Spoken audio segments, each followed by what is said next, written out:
The sound of the sewing machine hummed through the quiet workshop, a rhythmic pulse that had become as familiar to Patricia Monroe as her own heartbeat. She guided the fabric carefully, her fingers tracing the delicate stitches with a precision honed by decades of experience.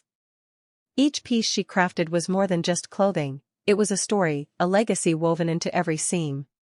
Hand and Heart had started with nothing but a borrowed sewing machine and a dream. At 50, after losing her husband to cancer, Patricia had found herself standing at the edge of an abyss. Her savings had been drained by hospital bills, and job offers were non-existent for a woman her age in a field dominated by younger, faster workers with digital skills. But she had refused to fade into the background. Instead, she picked up a needle and thread.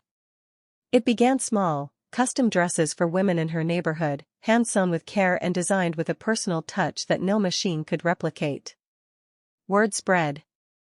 Soon, boutiques were placing orders, drawn to the craftsmanship that felt almost extinct in a world obsessed with speed and automation. By the time she turned 58, Hand and Heart had grown into something real. A boutique fashion brand, celebrated for its unique designs and the dedication behind every stitch. She had built a team, mostly women like herself, women who had been told they were too old to be hired, too outdated to compete. Together, they proved everyone wrong. Tonight was supposed to be a celebration. Patricia had just secured the biggest deal of her life, a partnership with a high-end department store that would feature her designs across multiple locations. She had spent the entire day at a meeting, finalizing the agreement, and now, standing in the warm glow of her workshop, she felt a pride she hadn't allowed herself to feel in years. She glanced up as the bell on the front door jingled. Jenna. Her daughter walked in, her heels clicking sharply against the wooden floor. At 28, Jenna was the opposite of Patricia, poised, efficient, a believer in strategy over sentiment. She had grown up watching her mother struggle, and she had sworn she would never live that way.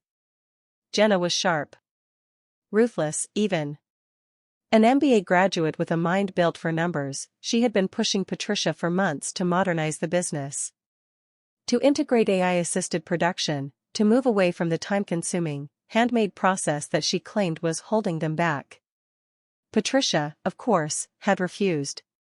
"Mom," Jenna said, setting down her bag. "We need to talk." Patricia wiped her hands on her apron, still in the mindset of creation, still feeling the pulse of her work beneath her fingertips. "Can it wait?" she asked with a smile. "I have some amazing news." Jenna exhaled, her expression tight. "I have news too," she said. "And I think we should discuss mine first." There was something in her daughter's voice, a sharp edge, a finality that sent a prickle of unease down Patricia's spine. Something was wrong. And she had no idea that within the next few moments, the foundation she had spent years building was about to crumble beneath her feet. Patricia felt the shift in the air before Jenna even said another word. It was subtle, but unmistakable, like the quiet tension before a storm. She set down the fabric she had been working on and folded her arms, forcing herself to stay calm. "All right," she said carefully. "What's so important that it can't wait until we celebrate?" Jenna hesitated for just a second. Barely enough to notice, but Patricia caught it. That flicker of doubt. Then, her daughter squared her shoulders, her polished confidence slipping into place like a mask. "I signed the contract," Jenna said. "With Vellum Industries."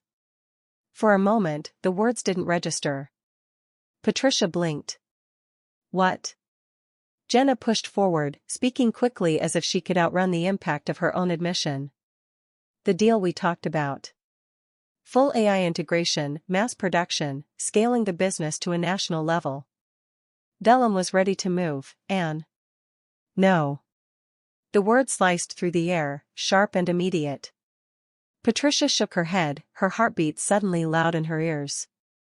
"No, Jenna, we didn't agree to this." Jenna's jaw tightened. "You didn't agree to it." "I did." Patricia took a step back, as if physical distance could lessen the weight of what she was hearing. "This is my company," she said, her voice shaking slightly, though she fought to keep it steady. "You had no right." Jenna sighed, like she was explaining something to a child. Mom, you don't see the bigger picture. Hand and Heart has potential, but not the way you're running it. Handmade takes too long. It's inefficient. And frankly, it's limiting your market. Limiting my. Patricia stopped herself, pressing a hand to her forehead as if that would somehow ease the pressure building behind her eyes. Jenna, this business isn't just about profits. It's about craftsmanship. It's about integrity. Jenna's gaze didn't waver. And that's why it'll never grow beyond a passion project, she said. This is what's best for the company. You just don't want to see it. Patricia felt like the ground beneath her had been yanked away. The workshop that had once felt so warm, so full of life, now seemed to close in around her. You sold my business, she whispered. Without my consent. To a corporation that doesn't care about anything except the bottom line. Jenna sighed again, but this time there was an edge of frustration. Mom, I'm trying to save you from yourself. You don't get it, Hand and Heart was never going to survive the way you were running it. Patricia's hands curled into fists at her sides. And you think handing it over to a faceless corporation will save it? I think adapting will save it, Jenna snapped. You're clinging to the past, and the world is moving forward whether you like it or not. The deal is done. You should be thanking me. The word struck like a slap. Thanking her. Patricia felt something inside her fracture, splintering under the weight of betrayal. For years, she had built this company from nothing, poured every ounce of herself into its foundation. And now, her own daughter, the child she had raised, sacrificed for, had sold it out from under her. The silence stretched thick between them. Jenna shifted her weight, as if expecting Patricia to eventually come around, to see the logic in her actions. But she had miscalculated. Because Patricia wasn't just hurt. She was furious. Patricia lifted her chin, steel creeping into her voice. Get out. Jenna blinked. What?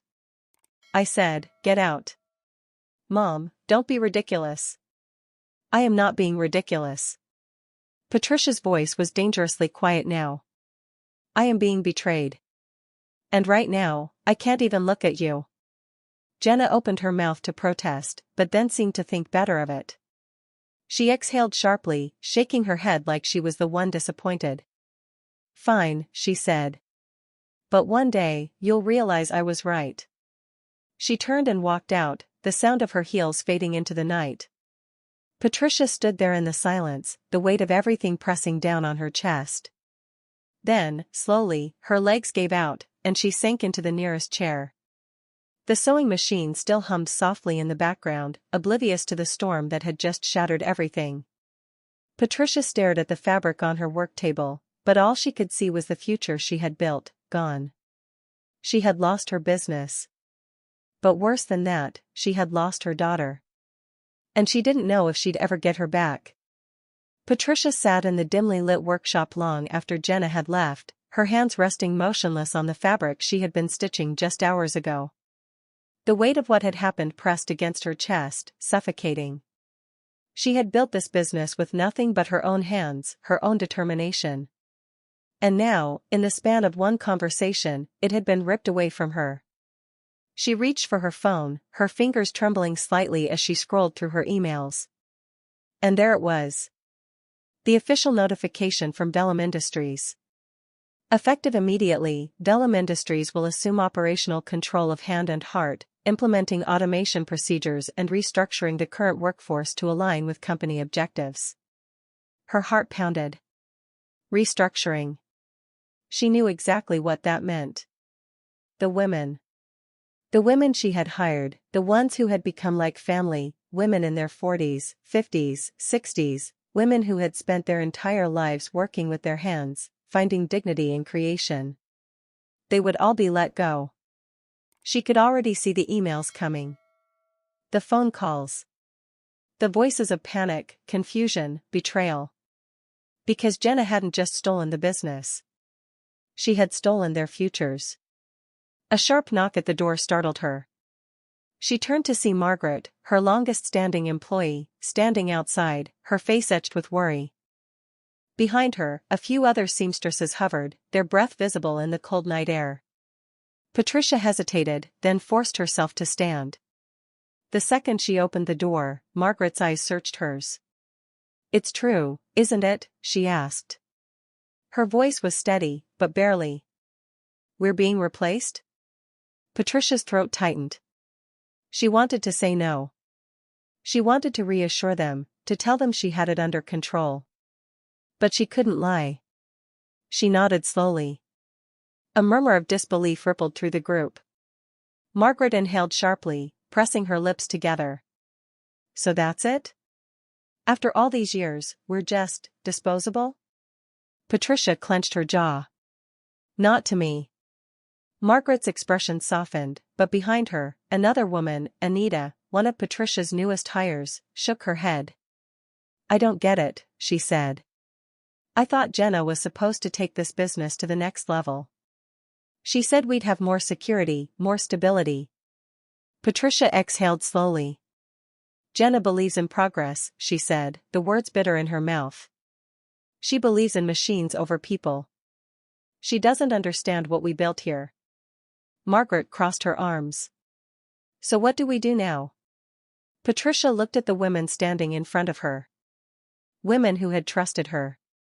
Women who had followed her lead, believing in what Hand and Heart stood for. She had spent so many years building this company, believing that if she just worked hard enough, poured in enough passion, it would always be hers. But it had never really been about the name on the door. It had been about them. And if she had to start over, she would. Patricia straightened her shoulders, something solid settling inside her. "We start again," she said. "From the ground up, if we have to." The women exchanged glances. Margaret frowned. "Patricia, I know you're tough. But how? We don't have a workshop. We don't have machines, materials." Patricia cut her off with a determined look. "We have our hands," she said. "And we have each other." A long silence stretched between them. Then, slowly, Margaret nodded. One by one, the others did too. Patricia inhaled, the cold night air filling her lungs. Jenna had taken Hand and Heart from her. But she hadn't taken her spirit. And if Jenna thought she could erase everything Patricia had built, she was about to learn just how wrong she was. Jenna sat alone in her high-rise office, staring blankly at the screen. The numbers were not adding up. Hand and Heart, now fully automated under Vellum Industries, had skyrocketed in production but plummeted in reputation. The sales projections she had confidently presented were collapsing before her eyes. Customer complaints were flooding in. "The quality isn't the same. It feels mass-produced and soulless. I used to wear Hand and Heart because it was unique. Now, it's just another corporate product." Jenna clenched her jaw, her fingers tightening around the armrest of her chair. She had been so sure this was the right move. The company had been struggling to scale. Automation had been the logical choice. So why was everything falling apart? A sharp knock at the door jolted her. Her assistant, a woman barely out of college, stepped inside with an uncertain expression. "Jenna, the board is requesting an emergency meeting." She hesitated. Jenna's stomach dropped. "They what?" The assistant swallowed hard. "They want to discuss your position at the company." Jenna felt the world tilt. She had spent years working toward this. The endless hours, the sacrifices, the relentless drive to prove herself. And now, she was about to be discarded. Just like her mother. The meeting room was cold, both in temperature and in tone. The men seated across from her, investors, corporate strategists, and Vellum's executives, watched her with measured detachment. She had seen this before. The same look they had given her mother. Vellum's CEO, Richard Langford, leaned forward, hands folded on the table. "Jenna, you've done an impressive job bringing Hand and Heart into the modern era. But as you've seen from the numbers, the transition has not been as successful as we projected. Jenna forced herself to keep her voice steady. We just need time. Consumers will adapt. Langford gave a practiced smile. Perhaps. But we can't afford more losses. The board has decided that we need a more experienced leadership team moving forward. The words hit her like a freight train. She inhaled sharply. You're firing me. Langford didn't even flinch. We're restructuring. Jenna let out a hollow laugh, shaking her head. You used me. You needed someone to take the fall if this didn't work, and now that the plan backfired, I'm disposable. Langford didn't deny it. This is business, Jenna. She had spent her entire life believing she was the smartest person in the room. That she could outmaneuver, outthink, and outperform anyone. But now, she realized the truth. She was just another casualty of corporate greed. And the worst part? She had done the same thing to her mother. The apartment felt suffocatingly silent. Jenna sat on the floor, surrounded by boxes of untouched designer clothes, expensive furniture, and an MBA degree that suddenly felt meaningless. She had spent years chasing wealth, believing that if she could just climb high enough, she'd never have to fear falling. But she had fallen. And now, she had nowhere to go. For the first time since childhood, Jenna felt paralyzed by indecision. The world had always been black and white for her, success or failure, profit or loss. But now? She was adrift. With shaking hands, she reached for her phone. She hesitated, her thumb hovering over a familiar number. Her therapist. The woman she had stopped seeing when she convinced herself she didn't need help anymore. After a long moment, she exhaled and pressed call. Dr. Thompson? Jenna's voice wavered. I think I messed up my life. Patricia didn't have time to dwell on Jenna's betrayal. She had people counting on her.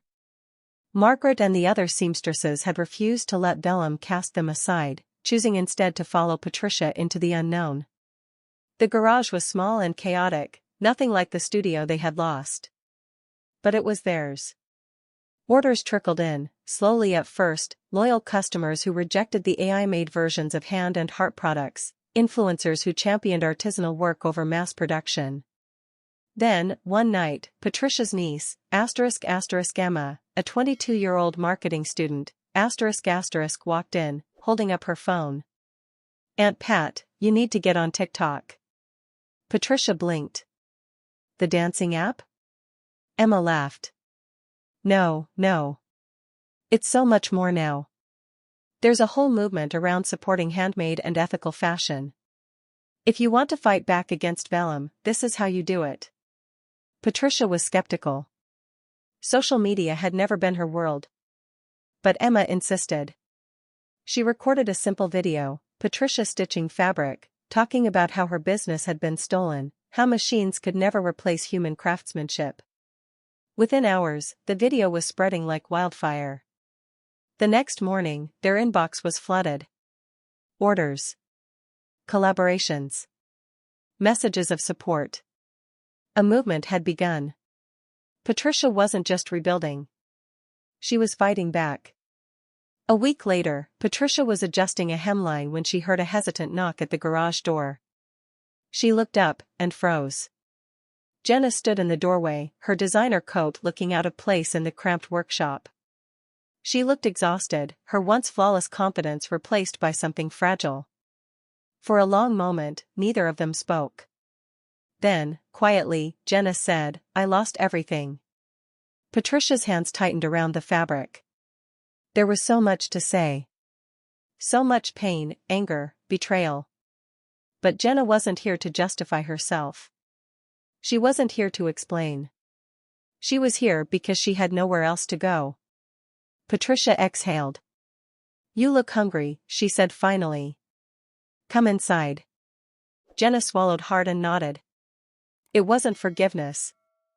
But maybe, just maybe, it was the first step toward redemption. Jenna sat at the kitchen table, her hands wrapped around a cup of tea that had long since gone cold. Patricia worked silently at the stove, her movements deliberate, measured. The tension in the air was thick, unspoken words filling the space between them. Jenna had expected anger. She had braced herself for it. But this quiet, this distance, was somehow worse. Finally, Patricia sat across from her, arms crossed. "Why are you here, Jenna?" Jenna exhaled, staring down at the rim of her cup. "Because I don't have anywhere else to go." Patricia's jaw tightened. "That's not an answer." Jenna swallowed hard. She had spent so much of her life convincing herself she was right, even when it meant shutting out doubt, shutting out her mother. But now, sitting in this tiny, cluttered kitchen that smelled like warm bread and fabric softener, she felt small again.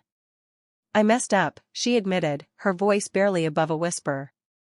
"I thought I was making the right decision." "I thought," she shook her head. "I don't even know anymore." Patricia studied her. "What happened?" Jenna hesitated, then finally told her everything. How Vellum had turned on her the second profits dropped. How the board had used her as a scapegoat. How the investors had never planned on keeping her in charge, they had only needed her to push her mother out. Patricia's face remained unreadable, but something flickered in her eyes. "You wanted to prove yourself," she said finally. Jenna nodded. "And in doing that, I destroyed everything that mattered." A long silence stretched between them. Then, Patricia stood. Jenna braced herself, expecting her mother to tell her to leave. Instead, Patricia set a plate of food in front of her. "Eat." Jenna blinked. "You're not going to yell at me?" Patricia sighed, taking her seat again. "What's the point? You already lost." Jenna let out a breath she didn't realize she was holding. It wasn't forgiveness, not yet, but it was something. Maybe that was enough for now. Jenna didn't ask for a role in the business. She knew better than that. Instead, she showed up. At first, she just watched. She observed the women sewing, listened as they shared stories over cups of coffee, saw how each piece of clothing was more than just fabric, it was history, care, tradition. She started running errands. Organizing inventory. Updating spreadsheets. And then, one evening, as Patricia was struggling to figure out a shipment order, Jenna hesitated before saying, "I can help." Patricia looked at her for a long moment before sliding the papers across the table. That was how it began. Slowly, very slowly, Jenna started earning back her mother's trust. But she knew one thing for sure, she would never be the same girl who had walked into that boardroom thinking she knew best. Things were finally starting to feel stable. Until the letter arrived. Patricia was in the middle of finishing a dress when Margaret handed her the envelope. The return address made her stomach drop. Vellum Industries. Patricia ripped it open, scanning the contents. Her breath caught in her throat. Cease and desist. The letter accused Patricia's new business of infringing on Hand and Heart's intellectual property, her designs, her signature craftsmanship. They were threatening to sue her. Her hand shook as she set the paper down. Margaret's face darkened. "They took everything from you, and now they want to destroy what little you have left?" Patricia clenched her jaw. "They're afraid." Jenna took the letter, scanning it quickly. Then, her expression changed. A flicker of something, realization. And then, without a word, she ran to the office. "Jenna!" Patricia called after her. Jenna ignored her, rifling through her bag until she found it. The contract. The one she had signed with Vellum. The one she had never read in full, too arrogant to think she needed to. She flipped through the pages, her pulse quickening. And then, there it was. A clause buried deep in the fine print. If Patricia managed to rebuild a business that met a specific revenue threshold within 2 years, she had the legal right to buy Hand and Heart back from Vellum. Her mother's company. Jenna's breath caught. She had unknowingly given Patricia away back. And Vellum had just reminded them of it. She ran back to the workshop, slamming the contract down on the table. "Mom," she gasped. "We can fight this." Patricia scanned the claws, her eyes widening. For the first time in months, Jenna saw something in her mother's expression that she hadn't seen in a long time. Hope. And something else, determination. Patricia set the paper down and exhaled slowly. Then let's make them regret ever thinking they could take this from us. Jenna nodded. For the first time in years, they were on the same side. And this time, they wouldn't lose. This time, they weren't just surviving. They were fighting back. And for the first time in her life, Jenna realized something. Success wasn't just about winning. It was about knowing what was worth fighting for. And this? This was worth everything. As the story comes to a close, let's take a moment to reflect on its deeper meaning. Small blue diamond, what is success really worth? For Jenna, it was about ambition, about proving herself in a world that demands constant growth. But for Patricia, it was about something bigger, crafting a legacy that couldn't be measured in numbers. Small blue diamond, the rise of AI and automation is changing industries worldwide. But does progress always mean improvement? Patricia proved that handmade craftsmanship, community, and passion still have a place in this world. Small blue diamond, and at its heart, this story is about family. About the pain of betrayal and the power of redemption. Now, we want to hear from you. What do you think? Was Jenna just trying to help, or did she betray her mother for her own gain? Does Patricia deserve to forgive her? Comment below. Type 2 if you love this story. Type 7 if you think it could have ended differently. And don't forget. White heavy checkmark, hit the like button if this story resonated with you. White heavy checkmark, subscribe to EN True Tales and turn on notifications to hear more powerful, real-life inspired stories every day. White heavy checkmark, hosted by Natalie, bringing you the most gripping stories of resilience, redemption, and the human spirit. See you in the next story.